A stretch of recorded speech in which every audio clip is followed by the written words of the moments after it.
안녕하세요. KBS 부산에서 방송하고 있는 리포터 재현아입니다. 평소에 라디오만 하다가 이렇게 카메라 앞에 서서 같이 이렇게 소통하고 이야기를 나눠봐야 되겠다라고 생각이 들어서 부끄럽지만 카메라 앞에 이렇게 서게 됐습니다. 이번에 그 부산 여중생 폭행 사건이 있었지 않습니까? 너무나도 충격적인 사건, 그리고 뭐 그 이어서 강릉 여중생인가요? 강릉에서도 이런 청소년들의 폭행 사건이 있었고요. 또 뭐 그 이전에도 캣맘 사건도 있었고, 너무나도 잔인했던 인천 여중생 살인 사건도 있어서, 이런 뭐 소년법을 폐지해야 된다, 뭐 어리기 때문에 봐줘서는 안 된다, 이런 뭐 소년법 폐지에 대한 찬반 논란도 뜨거웠었는데, 그 사건이 있고 난 이후에 지금 뭐 어떤 변화도 느끼지 못했고, 그리고 최근에 본 뉴스는 이제 천정호 판사님께서 학교 폭력을 예방하기 위한 TF팀에 같이 이제 들어가게 됐다, 이런 이야기까지만 들은 상태라서. 하지만 이 부분에 대해서 좀 제가 취재했던 부분과 함께 좀 많은 이 영상을 보시는 분들 영상을 보시는 분들 많이더라도 함께 좀 이 부분에 대해서 깊이 이야기를 나눠보고 싶다는 생각에 이렇게 카메라를 켜게 됐습니다. 저는 손정우 판사님과 이 취재를 시작한 건 올해 3월부터였고요. 저랑 그리고 KBS 부산에 있는 권보람 리포터가 기획 특집으로 준비를 하고 있었습니다. 50분짜리 2개의 프로그램 만드는 걸로 원래 예정은 9월 21일과 22일에 방송이 될 예정이었는데, 지금 현재 파업으로 방송 일자는 미뤄진 상태고요. 천정호 판사님은 5월에 처음 뵙고, 천정호 판사님이 지금 어떤 일을 하고 계시는지 동행 취재를 해오고 있습니다. 그 전에도 저희는 천정호 판사님의 영상을 보면서 일단 저희는 부산 KBS니까요. 부산의 비행 청소년은 어느 정도 되고, 그리고 이런 청소년 문제 예방을 위해서 뭐 정부나 시에서는 어떤 정책들을 가지고 있고 어떤 노력을 가지고 있는지, 어떤 노력들을 하고 있는지, 그런 부분을 취재를 해보기 위해서 처음에 접근을 했습니다.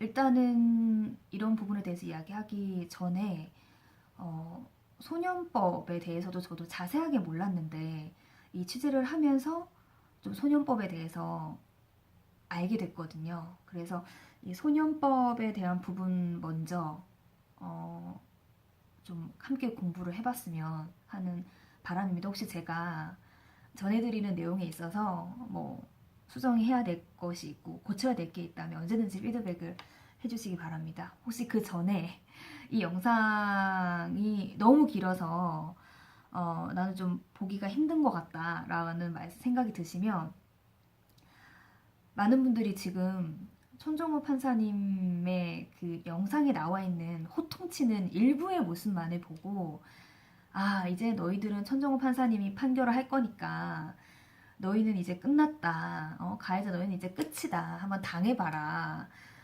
이제 잘못을 한번 느껴봐라, 이렇게 많은 분들이 또 SNS에 글을 올려주셨더라고요. 함께 공감하시고.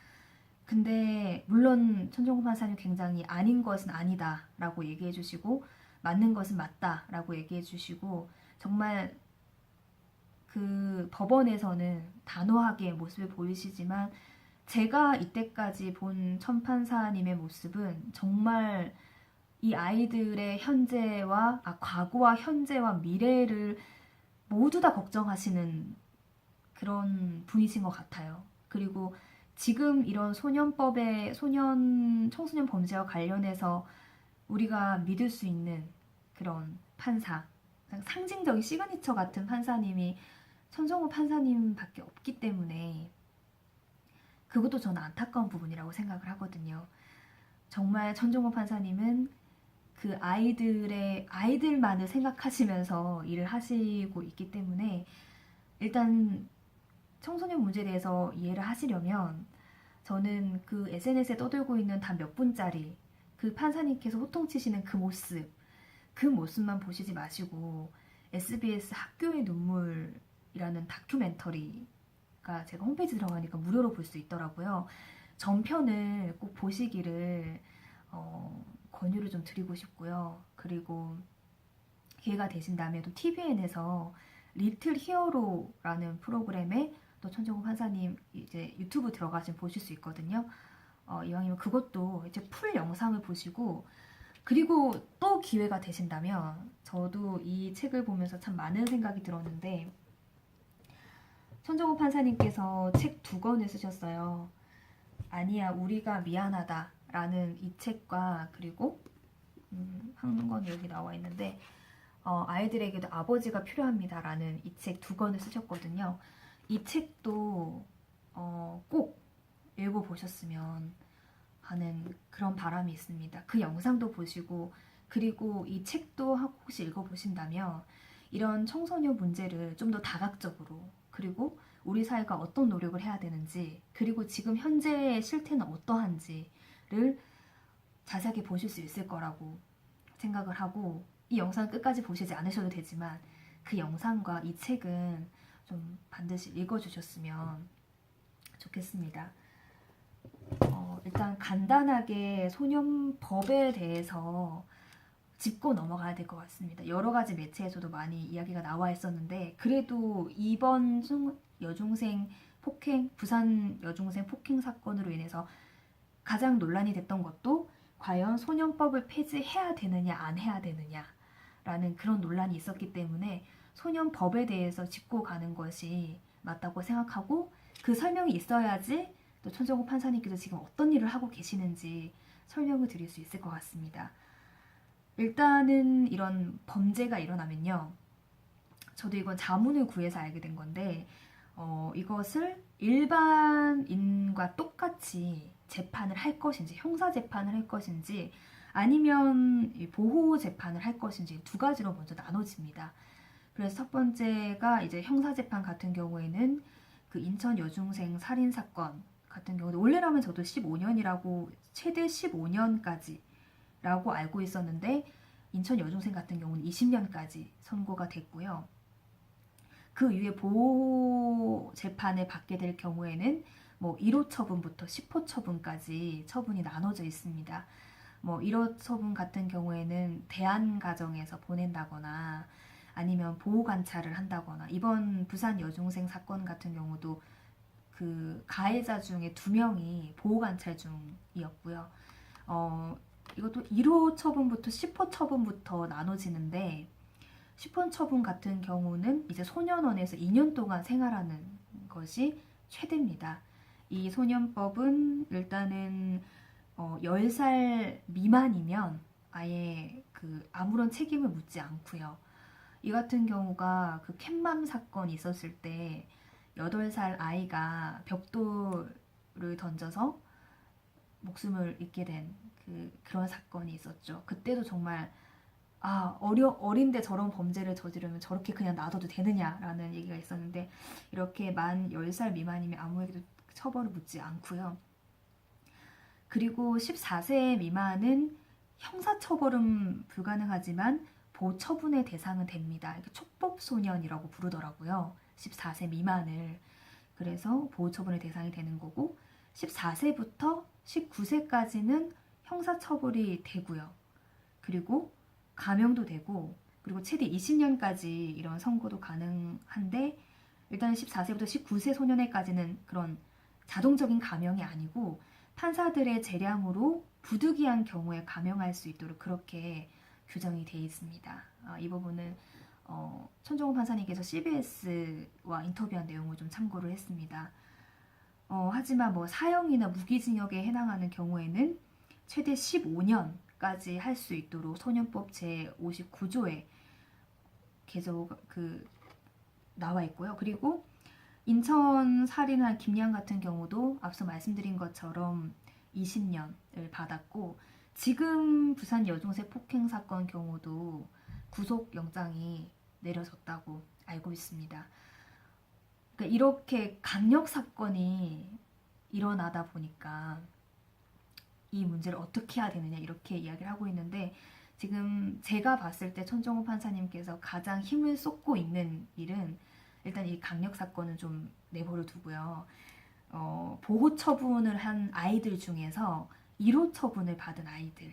그러니까 충분히 정말 그 생계적인 그런 범죄를 저지른 아이들, 그리고 얼마든지 교화를 할 수 있고, 그리고 충분히 교육만 된다면 다시 범죄를 저지르지 않을 수도 있는 아이들에게 따뜻한 가정을 만들어주고, 가정에서 받지 못한 교육을 할 수 있도록 해주고, 그리고 사회성을 키워주는 그런 프로그램을 지금 천정호 판사님이 가장 힘을 쏟아서 하고 있고, 그 중에 한 사업이 바로 사법형 그룹홈이라고 하는 사업이었습니다. 그래서 저희가 취재를 할 때도 사법형 그룹홈에 있는 그 아이들, 사법형 그룹홈에 대해서도 취재를 했었고요. 그리고 뭐 사법형 그룹홈에 대해서 뭐 법은 만들어졌지만 거기에 대한 예산 지원이 이루어지지 않는 부분, 하지만 뭐 최근에 김해시에서는 조례를 제정해서 일부 지원을 가능하게 된 부분이라던가, 그리고 이 아이들을 다시 재범을 저지르지 않도록 하기 위한 다양한 프로그램들, 그 천정호 판사님과 만사소년에서 지금 함께하고 있는 그런 사업들을 소개하는 취재를 했었습니다. 저도 이번 강력범죄 같은 경우는 그 아이들이 정말 너무나도 죄의식도 없었고, 그리고 그러한 범죄를 저지르고 난 이후에도 반성의 기미가 전혀 보이지 않았다고 봤기 때문에 그 잘못에 대한 책임은 반드시 져야 한다고 생각합니다. 그런데 이제 문제가 되는 것은 과연 이런 일부의 강력 범죄를 저지르는 아이들로 인해서 정말로 교화가 가능한, 정말 우리 어른들의 손길이 너무나도 필요하고 사회적인 관심이 너무나도 필요한 그런 아이들까지 우리 사회가 범죄자로 낙인을 찍고, 그리고 그런 아이들을 버려야 하는지에 대한 그런 안타까운 생각이 너무나도 많이 들었습니다. 그래서 이 소년법 폐지는 저도 천정호 판사님과 같은 의견으로 정말 신중하게 결정이 돼야 한다고 보고요. 그리고 이번 사건으로 인해서 비행 청소년들을 조금이라도 줄이기 위해서 어떤 사회적인 노력이 필요한지 이제 여기서 끝날 문제는 아니고요. 계속해서 토론을 하고 이 문제를 해결해 나가야 한다고 생각을 합니다. 지금 사건이 벌어진 지 아직 한 달도 되지 않았는데 이 아이들이 어떻게 처벌을 받고 이런 부분에 대해서 나오고 있지만, 솔직히 여론은 처음에 비해서 많이 잠잠해지긴 했거든요. 그래서 그런 부분이 조금 아쉽기는 한데, 그래서 지금 소년법 개정과 함께 우리가 어떤 노력이 필요한지에 대해서 제가 취재했던 내용을 공유를 하고 싶습니다. 제가 취재를 하면서 가장 먼저 생각이 들었던 부분이, 그렇다면 왜 이렇게 판사님께서는 1호 처분을 받은 아이들의 교화를 위해서 노력을 하실까? 근데 결국에는 이 아이들도 법을 어기고, 법을 어겼다거나 절도를 했다거나 이런 가해자인데, 이런 가해자를 우리가 너무나도 좀 변호를 해주고 있는 건가? 라는 그런 생각 때문에 개인적으로도 굉장히 혼란스러웠습니다. 그렇다면 피해자들은 그 이후에 어떻게 됐을까? 피해자들은 그 이후에 어떻게 생활을 하고 있지라는 생각이 너무나도 많이 들었거든요. 그렇다면 우리나라에 지금 피해자를 위한 프로그램 뭐가 있을까? 이제 그런 고민도 하게 됐습니다.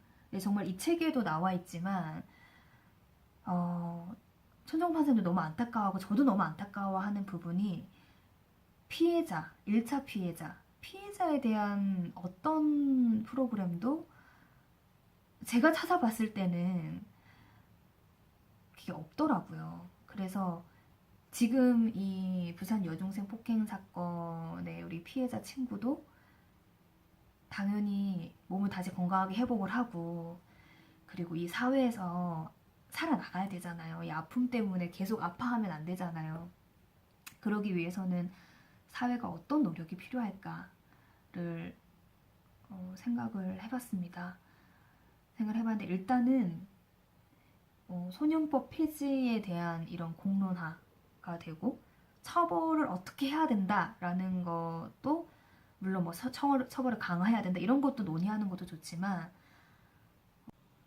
네, 뭐 가해자에 대한 처벌에 대한 논의도 필요하지만 이 피해자들을 위한 프로그램도 반드시 만들어져야 한다고 생각합니다.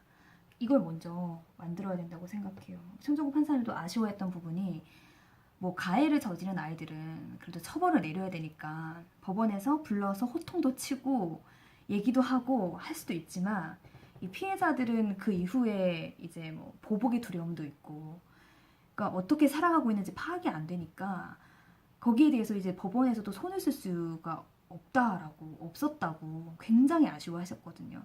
저도 그거는 너무 공감을 하거든요. 그래서 우리 피해자 어린이들, 또 피해자들을 위한 법적인 법안도 마련이 필요하고, 뭐 센터가 필요하다면 그런 센터도 트라우마를 치료할 수 있는 그런 센터가 좀 필요하다고 생각을 합니다.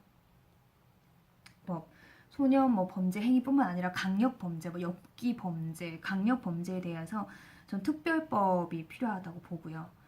소년법을 폐지하게 돼버리면 정말 우리가 보호하고 있고 충분히 교화가 가능한 그런 수천 명이 되는 그런 수만 명이 되는 그런 아이들까지 제가 버려야 되는 그런 상황이 돼버리기 때문에 그거 너무 나도 안타깝다라는 생각이 듭니다. 네, 이거 좀 지울게요. 제가 손정호 판사님과 함께 만난 그 아이들에 대한 이야기를 좀 해야 될 것 같습니다. 이 아이들은 그래도 강력범죄를 저지른 아이들은 아니고요.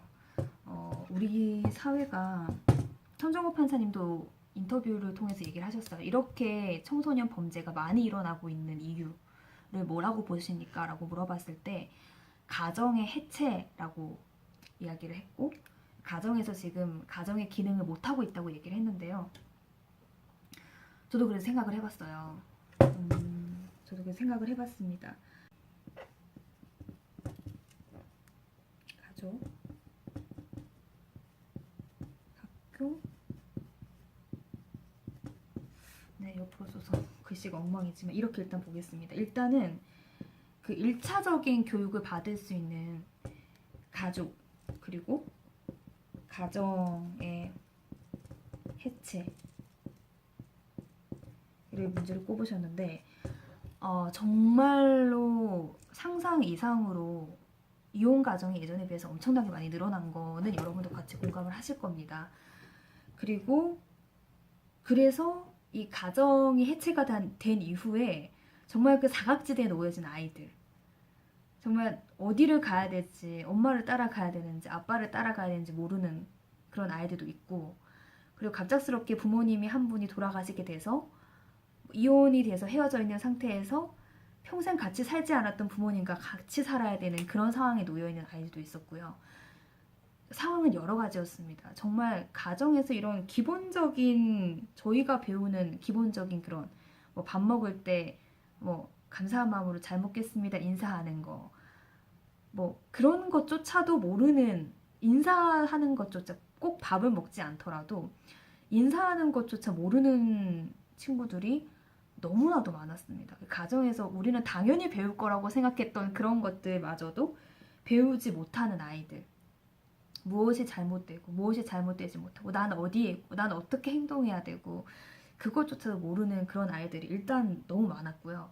그리고 가정이 있다고 하더라도 이 가정에서 가정의 기능 이게 일반적으로 우리는 학교에서 집에서 당연히 그런 거 배우는 거 아니야? 라고 했던 그런 것들을 배우지 못하는 아이들이 너무나도 많더라고요. 예를 들면 요즘 같은 경우도 식당에서 이렇게 막 뛰어다니잖아요. 그럼 예전 같으면 옆에 뭐 어르신들이 얘야 뭐 뛰어다니지 마라, 뭐 다친다, 뭐 뛰지 마 이렇게 얘기를 하면 부모님도 같이 아 죄송합니다, 뭐 너도 이렇게 뛰어다니면 안 돼 이렇게 얘기를 했는데 요즘 가정이 있더라도 부모님들이 그럴 게 아니고 당신은 뭔데 우리 애한테 뭐라 하냐고 그런 식으로 이제 교육이 돼버리니까, 물론 모든 가정이 그렇다는 건 아닙니다.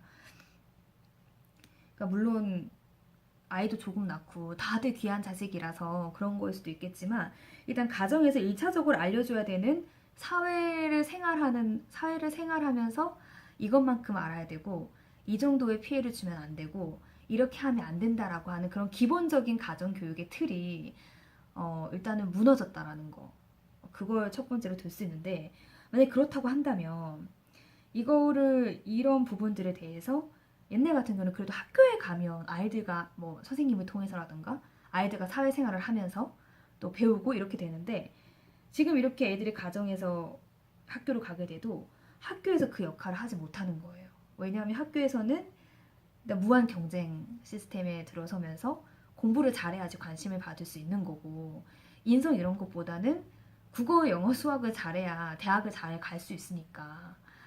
그러니까 뭐 특별반 이런 데만 신경을 쓰고 있잖아요. 그리고 학교에서도 만약에 아이가 잘못을 저질렀다고 해서 학교에서 선생님이 아이를 혼내거나 물론 너무 과하게 체벌을 하지 않는다거나 뭐 해도, 아이들은 이 선생님의 말을 들을 수 있는 그런 준비가 안 돼 있는 아이들이 너무나도 많다는 거죠. 아, 그리고 선생님이시고 어른이시니까 어른의 말씀을 들어야지 라고 생각하는 애도 물론 있겠지만, 지가 뭔데 나한테 뭐 이런 얘기를 해.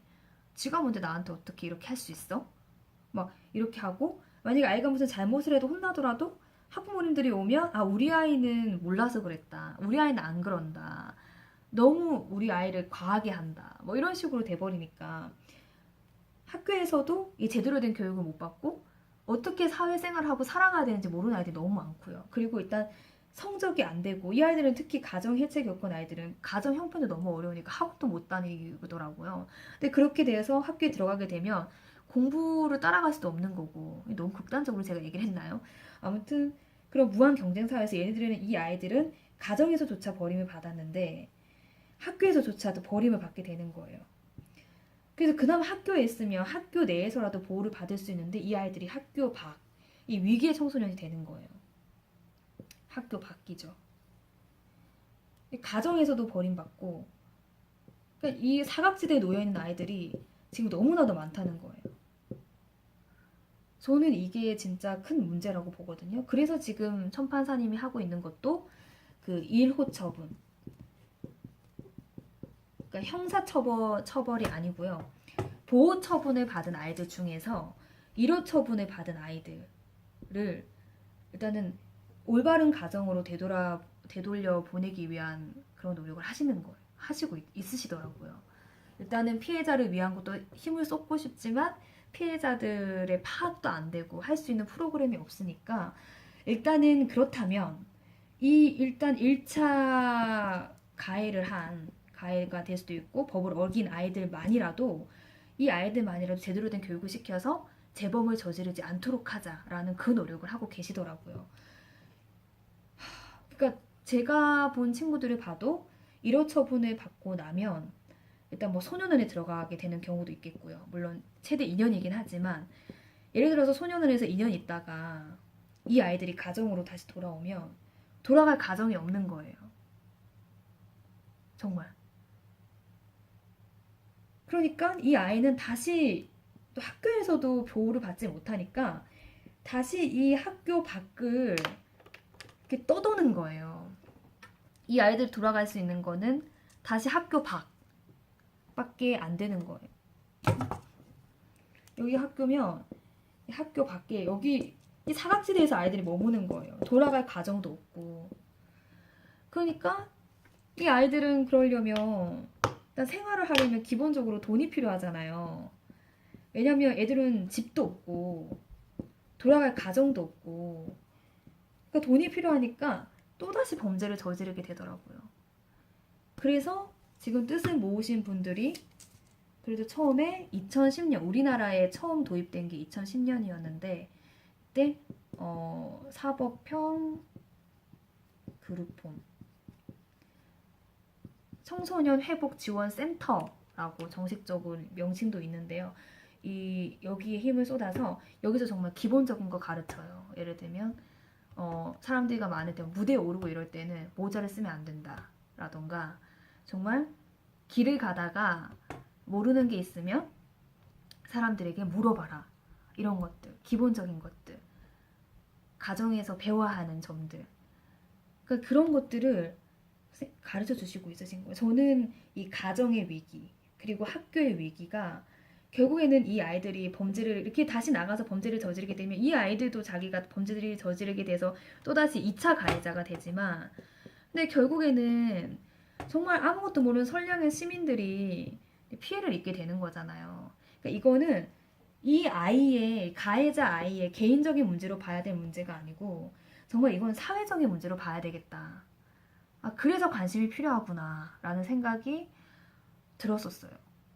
그래서 아, 이걸 어떻게 하면 좀 알릴 수 있을까라는 생각에 뭐 거기에 대해서 지금 뭐 만사소년이 하고 있는 그런 프로그램들 생각을 했고, 저는 이런 강력범죄나 청소년 범죄를 막기 위해서 가장 먼저 일단 이루어져야 되는 부분은 교도소도 그렇고요. 그리고 소년원도 그렇고, 일단은 처음 가해를 저지러서 가게 된 이곳에서 프로그램을 무조건 범죄를 저질렀다고 집어넣는 게 아니고 재범을 막기 위한 프로그램을 좀 강력하게 추진을 해야 된다고 봅니다. 재범을 막기 위한 프로그램을 저는 1차적으로 개선을 해야 한다고 생각을 합니다.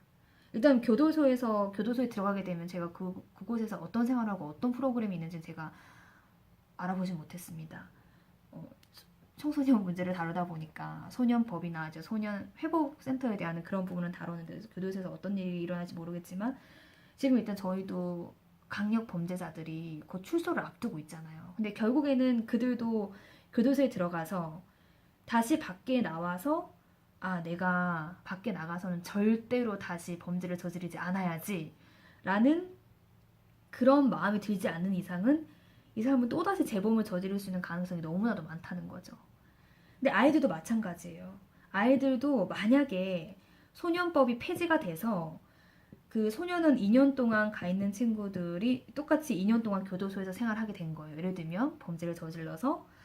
그런데 이 아이들이 흔히 우리가 빨간 줄이 끊긴다고 얘기를 하죠. 교도소에 갔다 오거나 처벌을 받게 되면 이렇게 끄이는데, 이 아이들은 끄이게 되면 만약에 16세에 정말 친구 따라갔다가 뭐 성매매를 한 친구가 있다고 칩시다. 그러면 소년법이 폐지가 됐다면 똑같이 성인들과 처벌을 받고 나올 거예요. 근데 이 아이가 예를 들어서 2년 정도 있다가 나온다고 치면 18세잖아요. 근데 이 아이는 일단 돌아갈 가정이 없어요. 상황은 똑같아요. 돌아갈 가정도 없고요. 그리고 18세지만 다시 학교로도 돌아갈 수가 없어요. 근데 이 아이가 지금 돈을 벌 수 있는 방법은 없잖아요. 그럼 또다시 성매매를 하게 되는 거예요. 그러니까 이런 아이들은 저는 재범 프로그램을 통해서 충분히 2차 범죄를 막을 수 있다고 생각합니다. 제가 찾아본 연구 데이터를 보면 제가 나중에 자막으로 띄워드릴게요. 아, 제가 적어놓은 게 있는데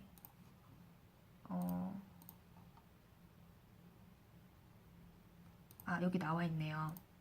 1호 처분을 받고 다시 되돌아갈 곳이 없는 아이들을 이 사법형 그룹홈에 데려다 놨는데, 이때 사법형 그룹홈을 거친 소년범이 1년 이내에 다시 범죄를 저지를 재비행률이 평균적으로는 44.1%였는데 37.4%로 떨어졌다고 합니다. 그리고 가장 좋은 효과는 이제 원광대학교 사회적경제연구센터의 안윤숙 교수님의 연구 논문을 보면 나와 있는데요. 청소년 회복센터 위탁보호소년의 처우효과라는 그 연구 논문에 따르면요, 아이들이 청소년 회복센터에 입수를 처음에 하게 되면 나의 잘못은 사회적 책임이라고 생각합니까? 라는 질문에 72.9%가 그렇지 않다라고 답을 한다고 합니다. 그러니까 처음에 사법형 들어갈 때는 나는 이렇게 살기가 어려우니까 어쩔 수 없이 나는 범죄를 저지른 거야. 나는 사회적인 그런 시스템 때문에 어쩔 수 없이 범죄를 저지른 내 잘못은 내가 이렇게 범죄를 저지른 건 난 사회 탓이야 라고 생각했던 친구들도 이 사법형 그룹홈에 들어가서 교육을 받고 그리고 가정에서 받지 못했던 그런 교육들을 받으면 72.9%가 그건 사회적 문제가 아니고 내 문제였구나 라는 것을 답한다고 합니다. 그리고 88.9%가 다시 사회 복귀해서 제대로 된 삶을 살고 싶다라고 생각을 한다고 합니다. 그래서 저는 일단 소년법 폐지는 정말 신중하게 생각을 했으면 좋겠고요. 저는 그래서 소년법 폐지 일단 반대를 하고요. 저는 교도소나 소년원이나 이 1차 가해자들이 범죄를 저지르고 난 이후에 이 사람들이 다시 사회로 어차피 나오게 되니까요. 나왔을 때 다시 범죄를 저지르지 않도록 하기 위한 재범을 저지르지 않도록 하기 위한 그런 프로그램을 철저하게 마련을 해야 된다고 생각을 합니다. 이건 먼저 고려가 돼야 된다고 보고요. 미국 같은 경우에도 특히 청소년 범죄 같은 경우에는 사회적 비용이 나중에 이 아이들이 2차 범죄를 저지르게 되고 3차 범죄를 저지르게 되고 성인 가해자가 되고 난 이후에는 그게 너무나 그때는 손 쓸 수 없는 그때는 이 아이들에게도 제대로 된 교육조차 하지 못하는 그런 강력 범죄자를 만들기 때문에 사회적 비용이 그때 되면 더 늘어나고 더 커진다는 거 보는 거죠. 그래서 굉장히 촘촘하게 프로그램을 만들고 그리고 이 아이들이 사회와 좀 접촉을 하고 살아갈 수 있도록 하는 프로그램들 많이 개발을 하고 그렇게 시행을 하고 있다고 하더라고요. 그래서 우리나라도 어쨌든 많은 범죄자들을 빠르게 처벌하고 빨리 해결하고 이렇게 기계식으로 할 것이 아니고 그 상황에 맞는 그런 재판 그리고 이번 보호감찰 이번에 그 부산 여중생 가해 소년도 보호관찰이라고 하더라고요. 근데 보호관찰도 경찰이 보호관찰이었던 거 모르고 있었다고 하잖아요. 그만큼 관리가 제대로 안 되고 있는 부분이 많은데 소년법, 무조건 법을 탓할 것이 아니고 그 법을 어떻게 이행하고 있는지, 어떻게 수행하고 있는지, 어떻게 그걸 잘 지켜지고 있는지 그런 부분들을 좀 점검해 볼 수 있는 기회로 삼아야 되지 않을까라는 좀 그런 생각이 들었습니다. 그리고 지금 무엇보다 좀 제가 취재를 하면서 심각하게 생각했던 부분도 바로 이 사각지대에 있는 아이들을 어떻게 우리 사회가 다시 사회 속으로 흡수될 수 있도록 노력을 할 것인가에 대한 부분에 대해서 함께 고민을 해봐야 된다고 생각을 합니다. 일단은 가정에서 그 문제를 해결할 수 있는 아이들은 가정에 두면 돼요. 가정에서 충분히 가르칠 수 있어요. 잘잘못을 가르칠 수 있다는 거죠. 하지만 이 학교에서, 가정에서도 받지 못하고 학교에서도 받지 못하고 정말 이 학교 밖에서 떠도는 이 위기의 아이들,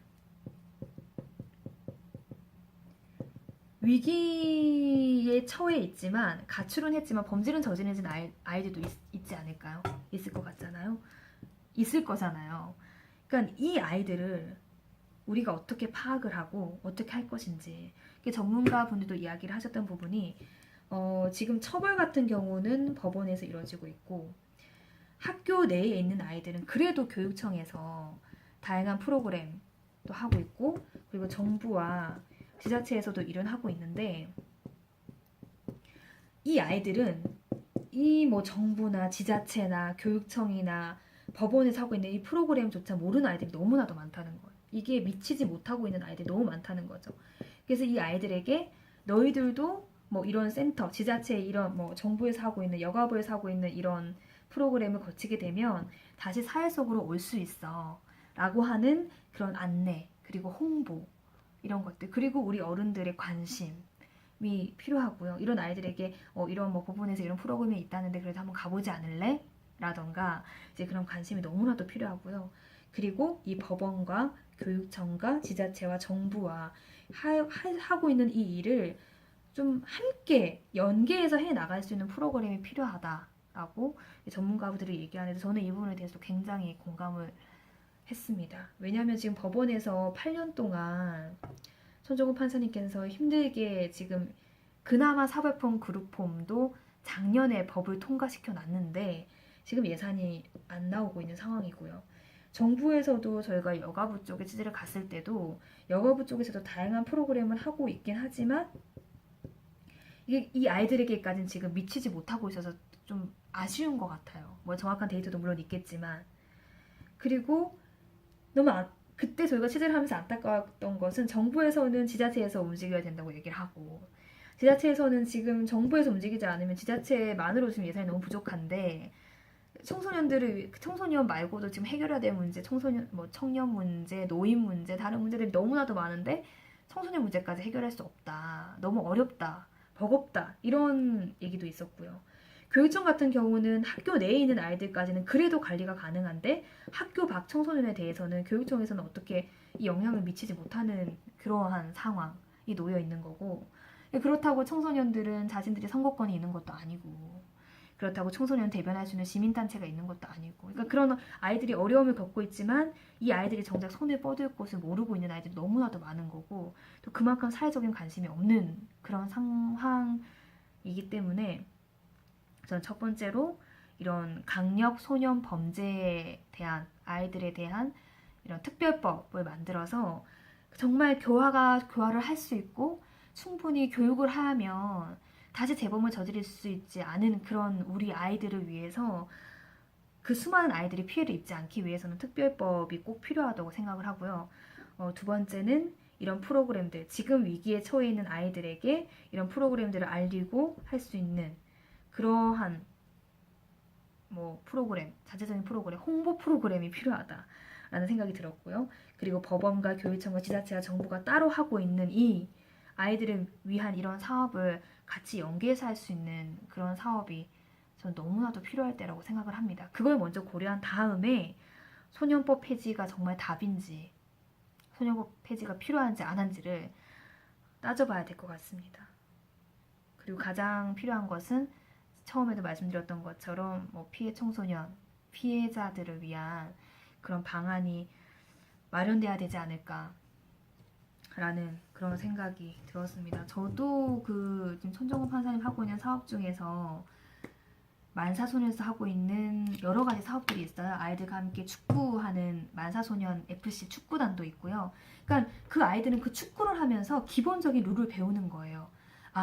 이 축구장에서는 그러니까 그런 것들이 있잖아요. 몇 분부터 몇 분까지 일을 해야, 몇 분부터 몇 분까지 해야 되고, 태클 같은 경우에는 내가 경고를 받게 되고, 경고를 2번을 받으면 나는 옐로우 카드를 2번을 받게 되면 난 레드 카드를 받아서 나는 이 경기장 밖을 나가야 되고 하는 이런 기본적인 규율들, 사회적인 규율들을 그런 만사소년 축구단에 들어가서 배우게 되고 또 그 만사소년에서 하고 있는 게 또 합창 이런 것들 하거든요. 그럼 합창에서 그 아이들은 사회성을 배우고 또 무대에서 그냥 모자를 푹 눌러 쓰고 있는 아이들도 이제 천판사님이 가서 얘기를 하신대요.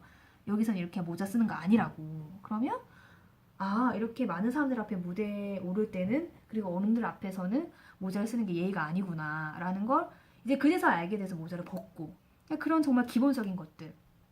그리고 제가 2인 삼각이라고 해서 8박 9일 동안 멘토와 멘티가 함께 제주도를 걷는 그런 프로그램이 있거든요.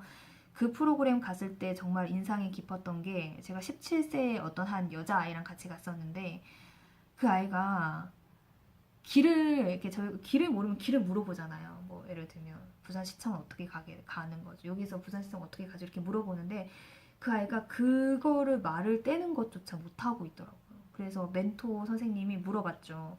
너는 왜 이렇게 사람들한테 말하고 물어보고 하는 게 두렵니? 왜 어려워? 이렇게 물어보니까 제가 이렇게 물어보는 것만으로도 저 사람한테는 피해가 되잖아요. 그래서 못 물어보겠어요. 이렇게 이야기를 하는 그런 모습을 보면서 우리 사회가 정말 어린아이가 지나가는데 길 물어보는 것조차도 남한테 피해를 준다고 생각해야 한다는 정도로 그만큼 각박해졌나? 이런 생각도 들었었고 참 보면서 여러 가지 생각이 많이 들었어요. 그래서 천정호 판사님의 마음을 다는 아니지만 조금이라도 이해를 하게 되면서 이런 사법형 그룹홈, 정말 아이들이 다시 되돌아가서 기본적인 교육을 받을 수 있는 이 청소년 회복 지원 센터에 대한 예산 지원 이런 것들이 더 많이 이루어져야지 이 아이들이 다시 재범을 저지르지 않고 더 이상 범죄자가 되지 않고 그러면 결국에 우리한테 나중에 무고한 시민들에게 해를 끼치지 않고 정말 사회의 구성원으로서 제대로 살아갈 수 있겠구나. 아, 그렇기 때문에 천판사님께서 이렇게 하고 계시는구나라는 생각이 들었어요. 그 사법권 그룹홈이 너무 재정이 어려워서 그래서 이 천판사님께서 이 책 2권을 쓰셨다고 하시더라고요. 그래서 이 책을 써서 낸 수익금 전액을 그 사법형 그룹홈의 운영이 힘들 때 그 이 돈을 다 거기 또 그룹홈에 돈을 다 쓰셨다는 얘기를 듣고, 물론 지금도 정말 많은 분들의 후원으로 이루어져서 만사소년도 계속 지원이 이루어지고 있고 프로그램도 하고 있고 이렇게 하는데, 저는 더 많은 관심이 필요하다고 봅니다. 그래서 여러분들께서 후원이 힘드시다면 우리 주변에 있는 이런 어떤 곳에서도 보호받지 못하는 우리 아이들에게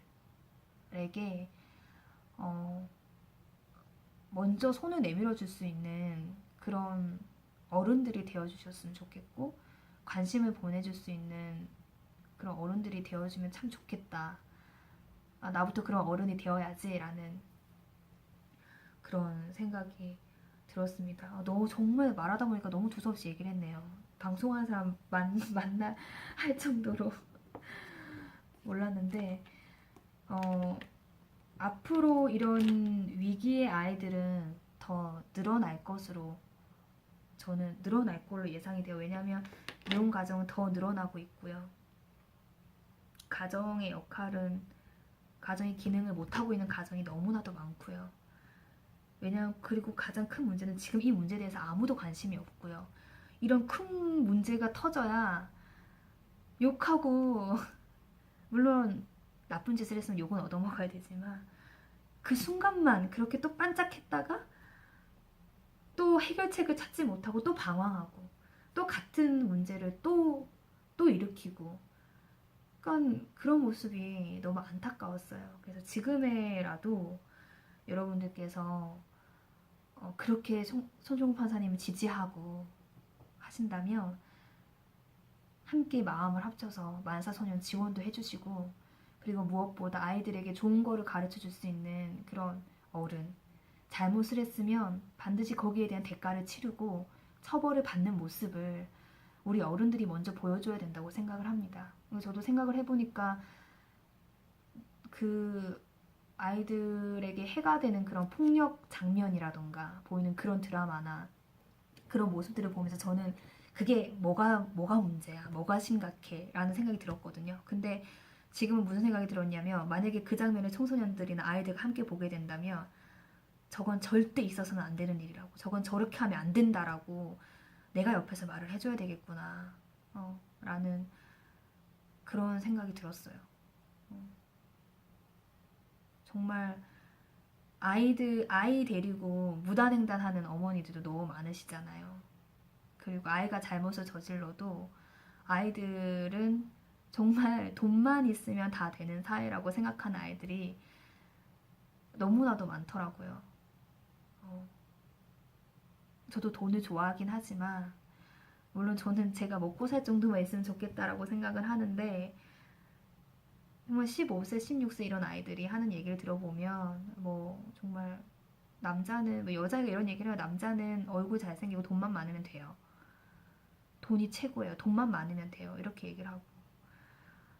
그러니까 그런 사회를 누가 만들었냐는 거죠. 돈이면 다 해결되는 그런 사회.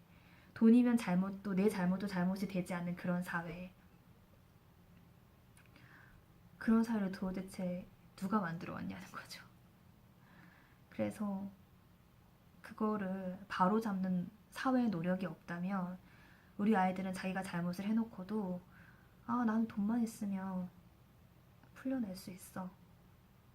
결국엔 그게 나중에 비싼 변호사 쓰면 내가 아무리 큰 잘못을 저질러도 조금만 형 받으면 될 수 있어. 조금만 깜빵 갔다 오면 나는 다시 떵떵거리면서 살 수 있어. 돈만 있으면. 이렇게 돼버리는 사회가 되지 않기 위해서 저는 지금부터라도 빨리 손을 써야 된다고 생각하고, 우리 아이들에게 무엇이 진짜 중요한 것인지, 무엇이 진짜 가치로운 것인지, 무엇이 진짜 올바른 것인지를 가르쳐 줄 수 있는 그런 사회가 돼야 된다는 생각이 들어서 제가 그래도 그렇게 썼던 거예요. 그 가해자들은 가해자들 또한 피해자로 시작을 했다. 사회의 피해자다라고 이야기를 했고, 뭐 솔비 씨도 그걸로 인해서 욕을 엄청 많이 얻어먹은 걸로 알고 있는데, 처음부터 나쁜 짓을 하기 위해서 태어난 아이는 없다고 생각을 합니다. 저도 나중에 아이를 잘 키울 수 있을지 없을지에 대해서 너무나도 걱정이 되긴 하는데요. 아이는 없지만. 왜냐면 너무나도 먹고 살기가 힘들고, 맞벌이를 하지 않으면 너무 살기가 힘들고, 그리고 그렇게 맞벌이를 하고 일을 하고 돌아왔을 때 아이들에게 쏟을 수 있는 시간도 너무나도 부족하고, 근데 아이들은 점점 더 이 경쟁 세계에서 공부만이, 돈만이 답이라는 것을 알고, 공부만 잘하면 되고, 돈만 많으면 되고, 이런 것만 배우고 그렇게 살아가지 않을까. 진짜 중요한 게 무엇인지 모르고 계속 이렇게 돼버리면 오히려 범죄는 더 늘어나게 되고, 방황하는 청소년들은 더 늘어나게 되고, 그렇게 되지 않을까. 그러니까 지금이라도 손 쓸 수 있는 아이들, 지금이라도 언제든지 교화가 될 수 있는 그런 아이들, 청소년 시기이기 때문에 그게 가능한 아이들만이라도 구제할 수 있는 그런 행동을 사회가 해 나가야 한다고 저는 그렇게 생각을 합니다. 여러분들은 어떻게 생각하세요? 소년법 폐지만이 답일까요? 이런 비행 청소년 문제를 장기적으로 해결할 수 있는 방법은 무엇일까요? 여러분은 어떤 생각을 가지고 계신가요? 이야기가 궁금하네요. 너무 두서없이 말하고 했지만, 물론 제가 취재했던 아이들은 1호 처분을 받은 아이고요. 뭐 이번 강력범죄를 저지른 아이는 강력하게 처벌을 받아야 되지만, 그래서 제가 생각을 해봤어요. 만약에 이 피해자 아이가 내 가족이었다면 난 어떻게 했을까? 근데 만약에 이 아이가, 그 가해자 친구가 교도소에 들어갔다가 다시 나오더라도 나는 이 가해자를 또 때리고 똑같이 때리고 이렇게 할 수가 없더라고요. 없겠더라고요. 왜냐하면 그렇게 되면 제가 또 폭력의 가해자로 제가 또 처벌을 받아야 되잖아요. 사람들이 아무리 그 사람을 정말 때리고 똑같이 때리고 죽일 수 있는 사람이 없더라고요. 근데 그렇게 해도 그 사람은 또 가해자로 또 거기에 대한 또 처벌을 받아야 되는 거잖아요. 근데 결국에는 그러면 이 아이들과 또 같이 살아가야 되고 범죄자들과 함께 살아가야 되는데, 그렇다면 이왕이면 그 사람들이 우리 시민들에게, 무고한 시민들에게 피해를 안 끼치고 그냥 살아갈 수 있는 방법을 찾았으면 좋겠다 라는 그런 생각이 들었어요. 단순하게. 그리고 그런 강력 범죄자로 가기 위한 싹을 막을 수 있는 길이 있고, 그 길을 천만사님께서 지금 실천을 하고 계시기 때문에 거기에 더 힘을 쏟아드려야 되겠다라는 그런 생각이 들었어요. 그래서 그 아이들만이라도 다시는 좀 재범을 저지르지 않도록 했으면 좋겠다. 우리 사회가 제대로 된 교육을 시켜줬으면 좋겠다. 그런 생각이 들었습니다. 너무 구구절절, 앞뒤도 안 맞고 논리도 안 맞고 논리는 맞나요? 제가 취재한 것만으로도 이렇게 이야기를 해봤는데요. 분명히 또 다시 또 가해자가 있을 거고 또 피해자가 나오고 할 겁니다. 하지만 그걸 줄일 수 있는 방법은요, 최대한 안 만드는 거. 그러니까 소 잃고 외양간 고치는 것이 아니고 소를 잃기 전에 예방을 하자는 거죠. 네. 그러려면 어른들의 관심이 너무나도 필요합니다. 우리도 정말 먹고 살기 바쁘잖아요. 근데 이 아이들이 나중에 커서 더 큰 범죄를, 물론 잠재적인 가해자로 보면 안 되지만 더 큰 범죄를 저지르게 되면 결국에는 다시 우리에게 부메랑처럼 돌아오게 돼 있어요. 그 피해가. 그렇기 때문에 손을 쓸 수 있을 때는 최대한 손을 썼으면 좋겠어요, 저는. 관심이 어려우시다면 책팔이 같은데 이 책을 꼭 한번 사주시는 것도 도움이 되고요. 그리고 그 다큐멘터리 학교의 눈물 전편을 꼭 봐주셨으면 좋겠어요. 그리고 기회가 된다면 만사소년도 함께 하시면서 그 현실을 직접 부딪혀 보시고 그렇게 한 사람 한 사람에게 알려나가는 것도 저는 큰 도움이 될 거라고 생각을 합니다. 이거를 제가 편집을 안 하고 내보낼 거거든요.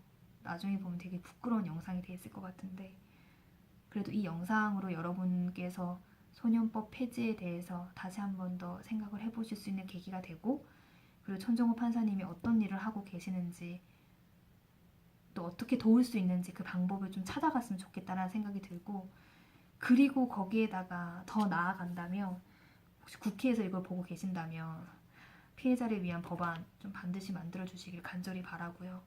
그리고 소년법, 이 강력 범죄에 대한 특별법도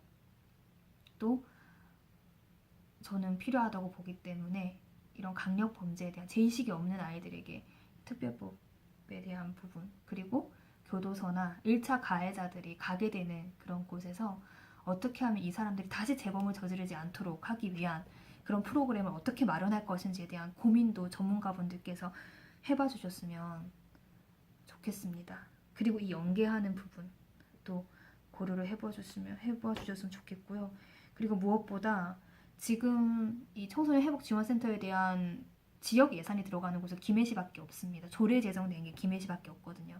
김해시에 있는 시청 공무원이나 시의원도 이 천정호 판사님의 강의를 듣고 너무 감동을 받아서 지원을 반드시 해야 되겠다라고 공감을 해서 지원을 하게 됐다고 하더라고요. 근데 김해밖에 하고 있는 곳이 없고 지금 정부에서는 예산이 지원되고 있지는 않고 예산 측정 중이라고 얘기를 들었거든요. 근데 이게 작년에 신설된 법이기 때문에 신설된 법 같은 경우와 그리고 국민들의 관심이 없으며 예산 지원이 늦춰질 수밖에 없다고 얘기를 그런 어쩔 수 없는 상황에 대한 설명도 들을 수 있었거든요. 그래서 이번만큼이라도 이런 강력 사건이 벌어졌으니까 국민들께서 많은 관심을 주셔서 이런 청소년 회복 지원센터에 대한 예산이 조금이라도 지원이 될 수 있도록 그것이 아니면 각 지자체에서 조례라도 제정이 될 수 있도록 청원을 해주시면 관심을 가져주시면 그렇게까지 되면 정말 좋을 것 같고 그렇게 되는데 이 영상이 도움이 됐으면 좋겠습니다.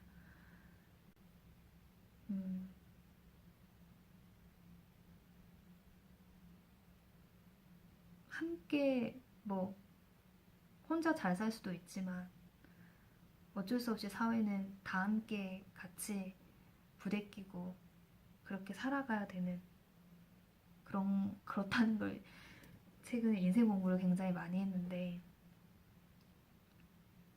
이 영상이 도움이 되고 여러분들이 이해에 도움이 됐으면 좋겠습니다. 이런 문제로 또 이런 영상이 아니고 오프라인에서도 같이 소통하고 이야기를 나누고 할 수 있는 그런 기회가 됐으면 좋겠습니다. 만사소년 많은 관심을 부탁드리고요. 긴 영상 봐주셔서 너무 고맙습니다.